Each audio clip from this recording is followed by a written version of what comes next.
Tyreek Hill suffered a gruesome knee injury on Monday. We'll break it down next.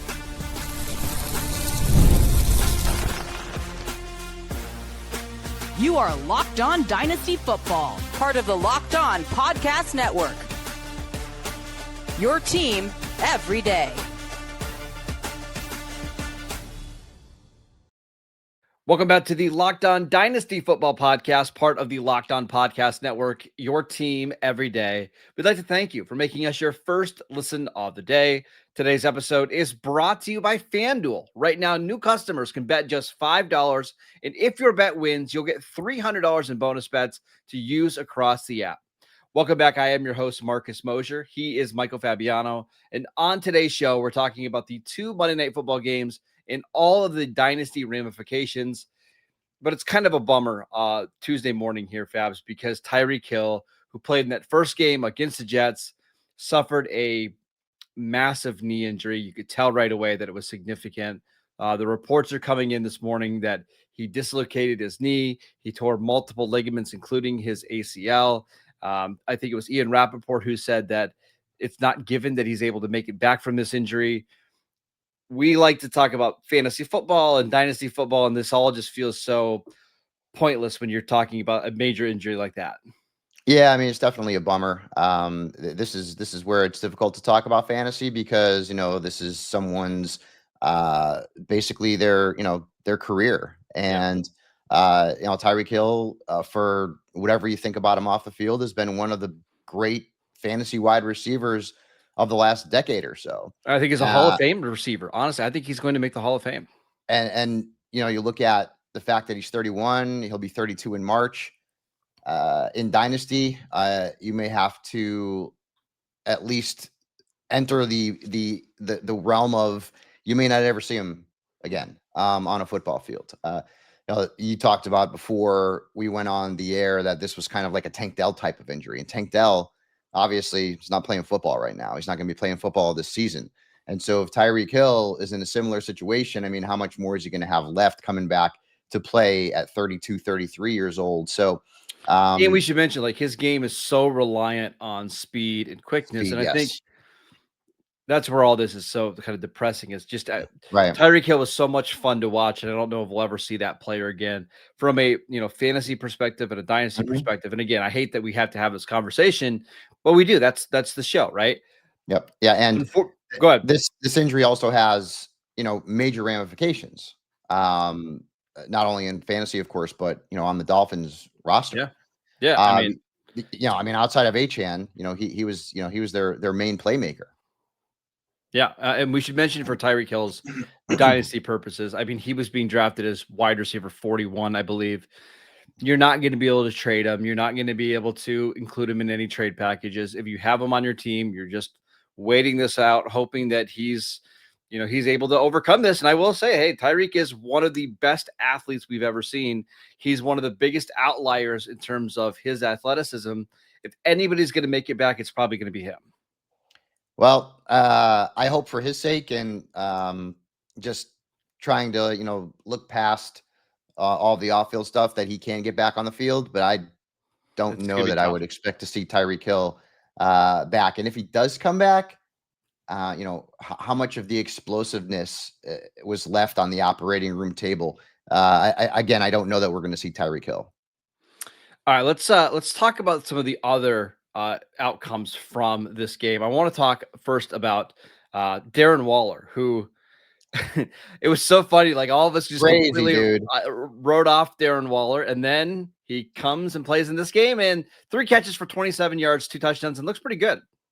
Yeah, he only played 16 snaps though. So, which is a great thing that he was utilized in the red zone, and he made one hell of a catch on one of those touchdowns. So, and now you have no Tyreek Hill, which means that maybe Darren Waller, and remember, I mean, I'm not going to compare him to Jonnu Smith, but Jonnu Smith was one of the best tight ends in fantasy football in this offense last year. Now, I admittedly was not in on Darren Waller. He's an older guy who hadn't played in a while, and I don't expect this kind of thing on a week-to-week basis. I don't know if he's out there in Dynasty. Maybe he is someplace. He probably is, honestly. He might be in. So maybe he's a guy that you can grab off the waiver wire this week. I also would suggest that, potentially Malik Washington sees a bigger role in the offense moving forward. But that was a surprise from Darren Waller. They've got Carolina coming up next week. You've got 4 teams on a bye in week 5. So Waller, believe it or not, Mark, is going to find himself in some starting lineups. Yeah, and I don't think there's any long-term value here because he signed a 1-year deal and he's already into his 30s. But I just thought from like a real life NFL perspective, he looked good. Like he looked He did. good. And the first touchdown he had was unbelievable. I think of any player that's going to add the most value in this offense, I think the easy answer here is Jaylen Waddle. Waddle wasn't getting a ton of targets, with Tyreek Hill. Now he's going to have to be the feature part of this offense. And, Jaylen Waddle is somebody who has really been falling down the dynasty rankings, wide receiver 29 going into the month of September.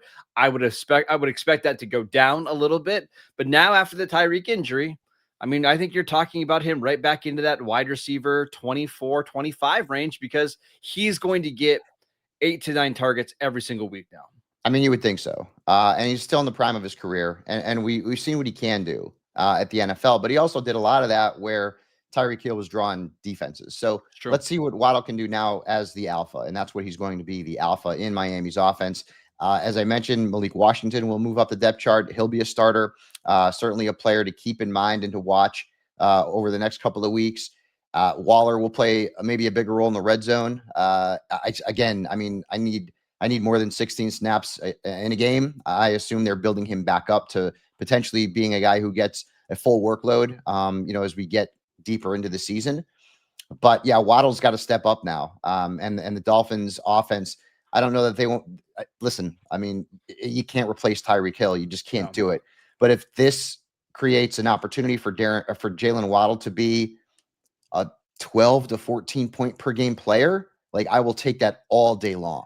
Real quick, before we move on to the Jets offense, would you be buying low on Waddle now? Or do you think if you went to the other manager in your league that has Waddle, they're going to want too much because of the Tyreek injury? Yeah, I think that's, if they're smart, they're going to want more. In the last 24 hours, his dynasty value, just went up to the point where you may be able to grab him on the low end to, well, now he's the number 1 wide receiver in Miami and the value goes up and the price. But is it worth paying 120 cents on the dollar because you do think, hey, he's going to be one of these guys that's a difference maker, and you're willing to pay that price to go out and get him?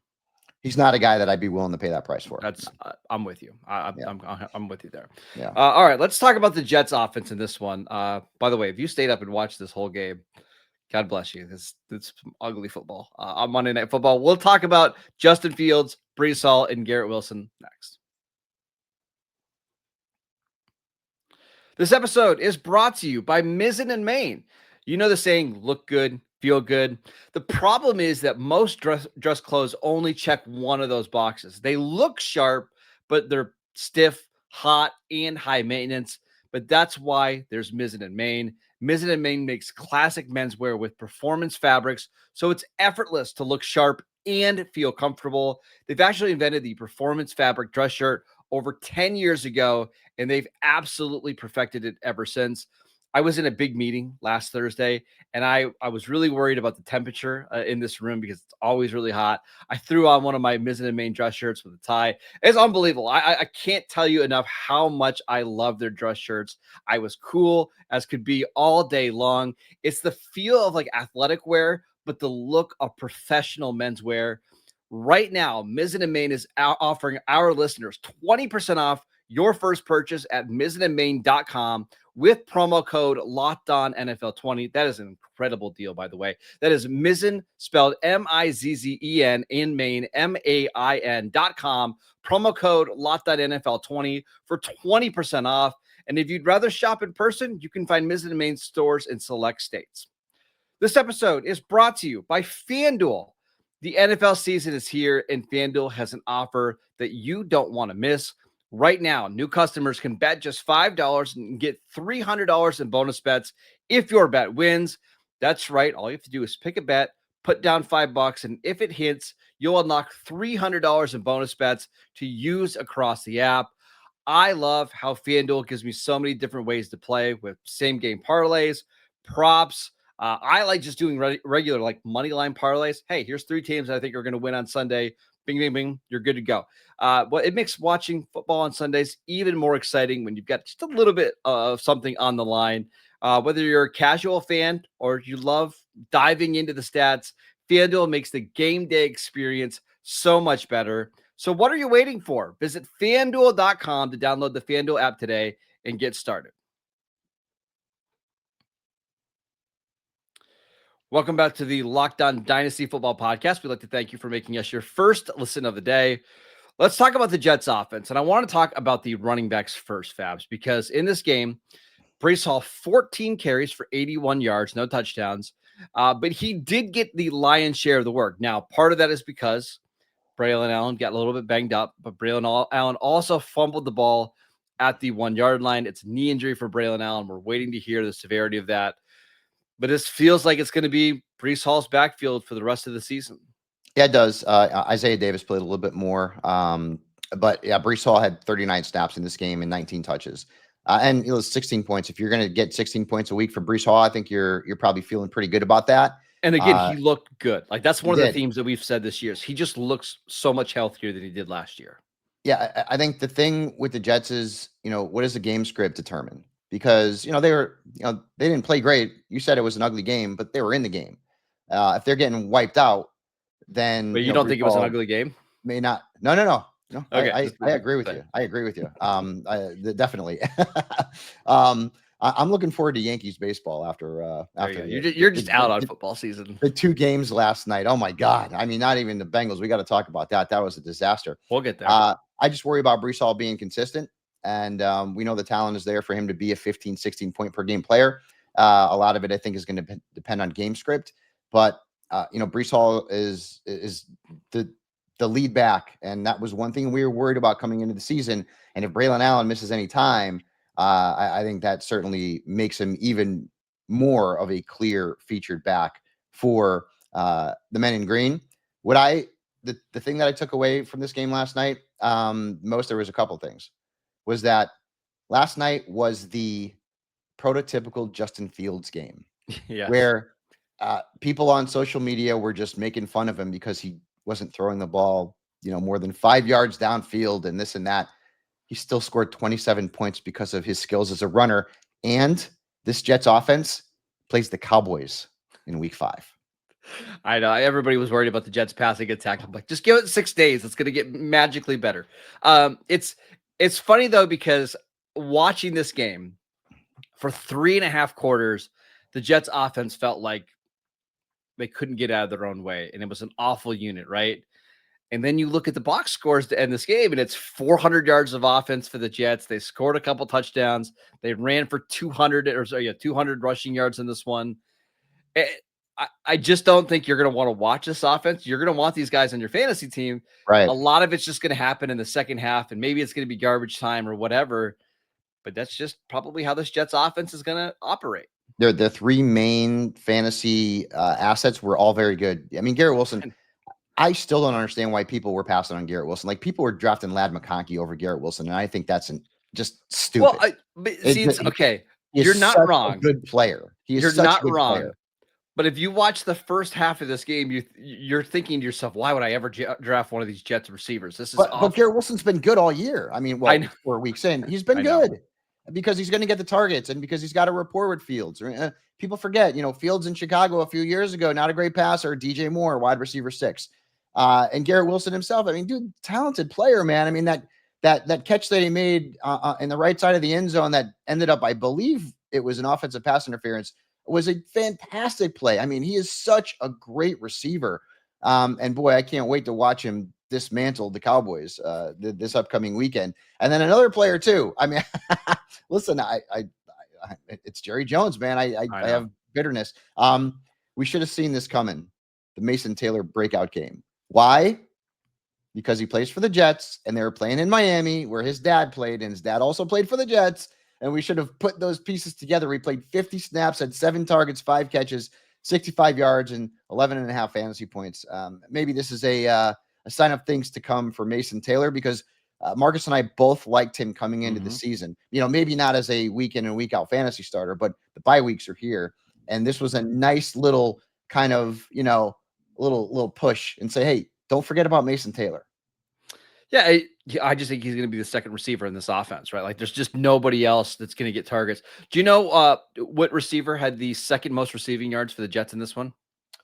I mean, does it even matter? I mean, I'm guessing it's not a big name. It was, kind of. Alan Lazard, one catch for 8 yards. That's what I was going to guess, yeah. He was the only other receiver to catch a pass in this game. Well, that's fine with me because I want the funnel to Wilson, the funnel to Brees, and to a degree, Mason Taylor. All right, let's talk about the Broncos really quickly before we save the Bengals for last because they deserve to be last. The Broncos, it's Sean Payton is just dead set on making Bo Nix like the all-time leading passer in the NFL. Like, he's going to give him just 1 million attempts this year. 42 attempts in this game, in a game that they were leading throughout, right? 29 of 42, 326 yards, 2 touchdowns and an interception. Cortland Sutton had a good game, 5 catches for 81 yards and a touchdown. Marvin Mims, 6 catches for 69 yards. Also got 1 rush for 16 yards and a touchdown. What was your biggest takeaway from the Denver side of things? Well, first off, you know me, I'm going to just beat the drum on J.K. Dobbins, who had 101 yards and he rushed 6.3 yards per carry. Like, his fantasy point total wasn't great. He had 11.5 points. But he didn't play a lot in the fourth quarter. They gave the ball to RJ Harvey, who looked really good. He had 33 touches, 33 snaps played, 18 touches, but 42% of his snaps were played in the fourth quarter because the game is out of reach. So don't think that RJ Harvey is taking over any sort of role ahead of J.K. Dobbins. Both running backs look very good. Dobbins remains the starter. They've got Philadelphia coming up next. It's not a great matchup, but Cortland Sutton is certainly not an elite fantasy wide receiver, but he's damn good. We saw that last year.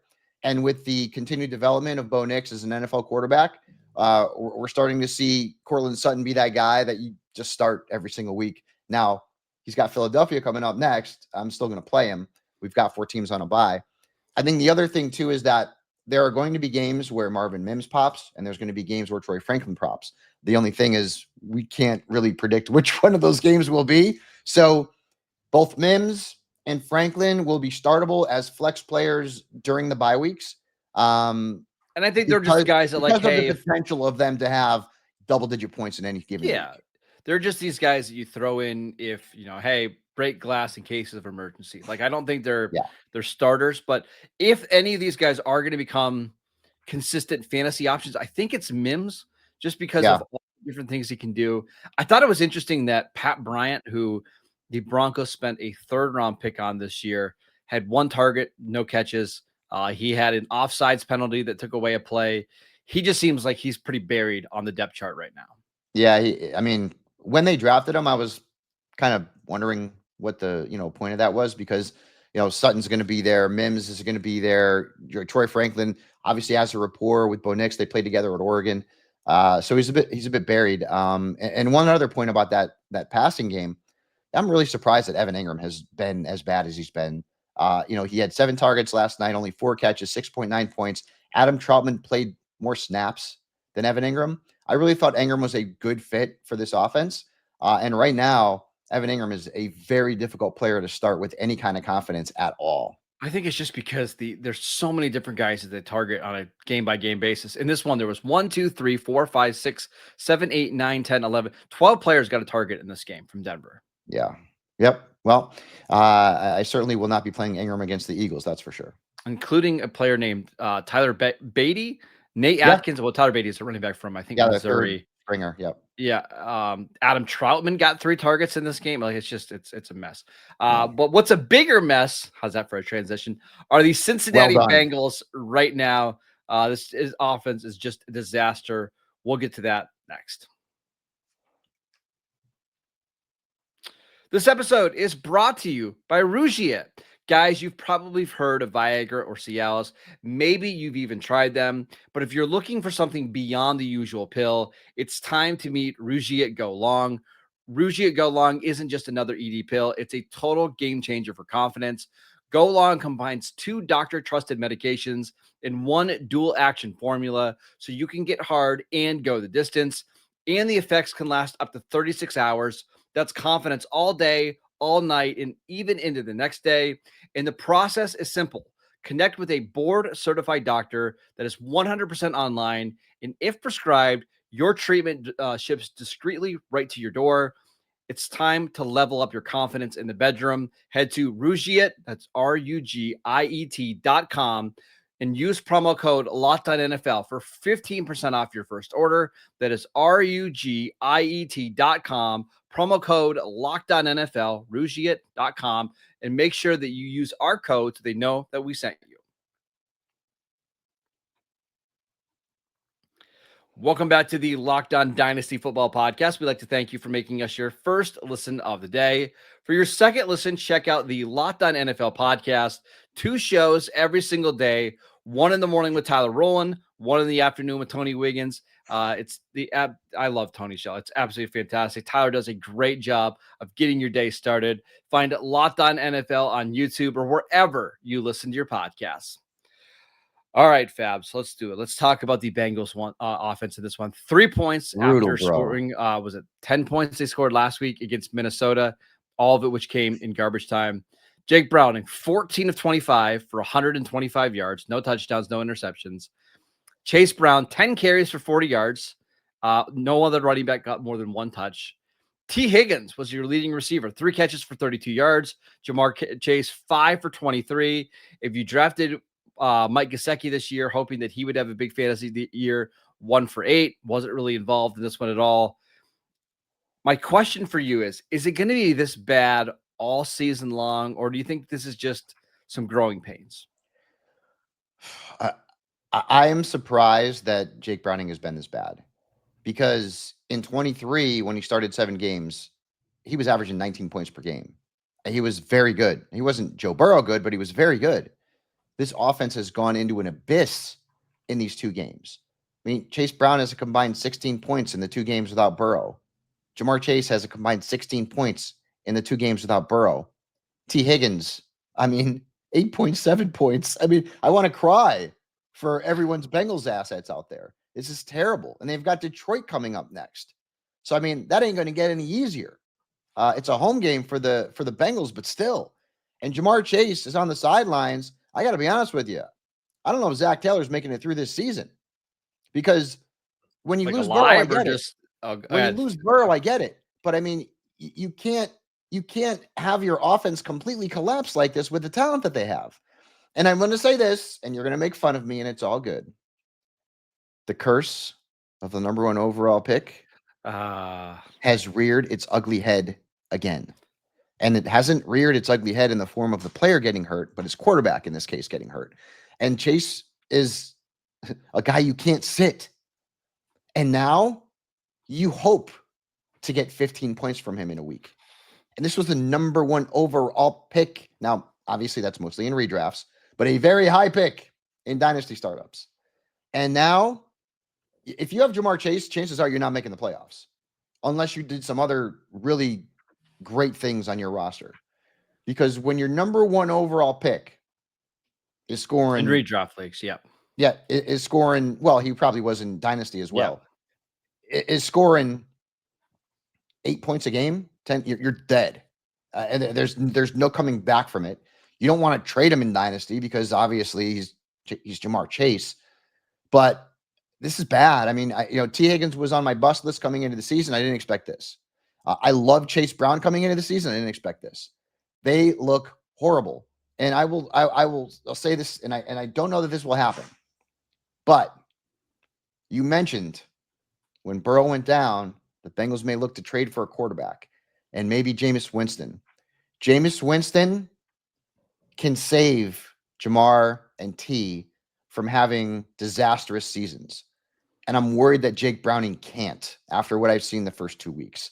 So the Bengals just want to fall out of the race and just throw this season away?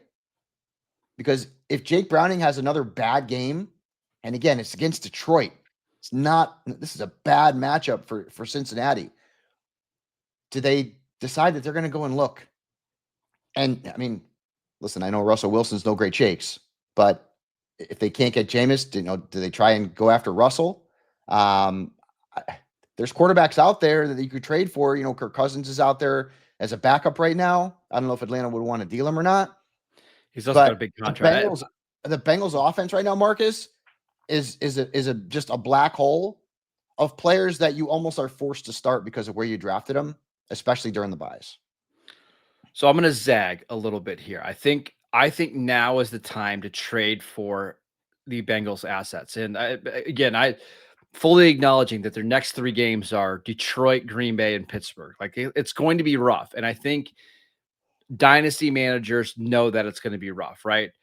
I will also say you look at the Bengals schedule to open the year at Cleveland, home Jacksonville. Now we know Jacksonville's defense is legit. At Minnesota, at Denver. Like those are 4 of the best 7 defenses in the league, probably, right? Like, and you got Green Bay coming up. That's 5 of the top 10 defenses in the league. I think the schedule gets a lot easier for them. There's stretch where they play, Miami and Arizona and Buffalo and Baltimore and Chicago and the Jets. So, like, I think better days are coming. I would be willing to go out and trade for some of these assets right now if I can get them 85 cents, 90 cents on the dollar. I just wonder. I don't think you'll get that discount on Jamar. You may be able to get it on Chase Brown. You may be able to get it on T. Higgins. So do you think you could flip? I mean, you're probably not trading Amon-Ra St. Brown for Jamar Chase, right? Hell no. No.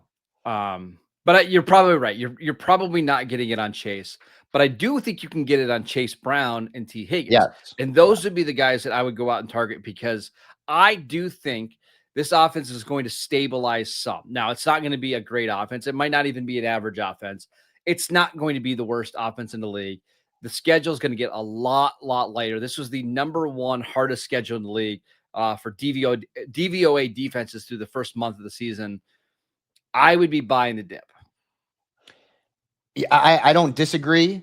I mean, in fact, in one of my leagues, I ended up trading Brian Thomas Jr. for Chase Brown, 2 struggling players.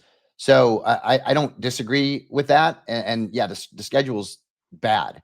The problem is that you've still got Detroit, as you mentioned. You've got Green Bay, Pittsburgh. I mean, I don't know what their defense is like. Pittsburgh will be a tough matchup for them just because they can rush the passer. But right. Yeah. So, at what point is your fantasy season over?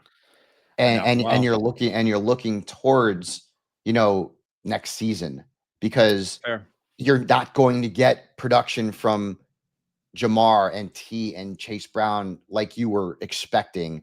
And if you're going through the next 3 weeks, I mean, what can your record possibly be? Especially if you're a Jamar owner. I just think of all the assets, I think Chase Brown's the one that I probably would buy the most. But we'll see. I'd love to see some Chase Brown trades from dynasty managers out there over the next week. Show us what he's going for, how much it costs to go out and get him. We would love to see it. All right, that is it for today's show. We would like to thank you for making Locked On Dynasty Football your first listen every single day. Go download the podcast wherever you get your podcasts. We are free and available on all platforms. Check us out on YouTube as well. Follow Fabs on Twitter at Michael_Fabiano. I'm at Marcus_Mosher, and we will see you right back here tomorrow.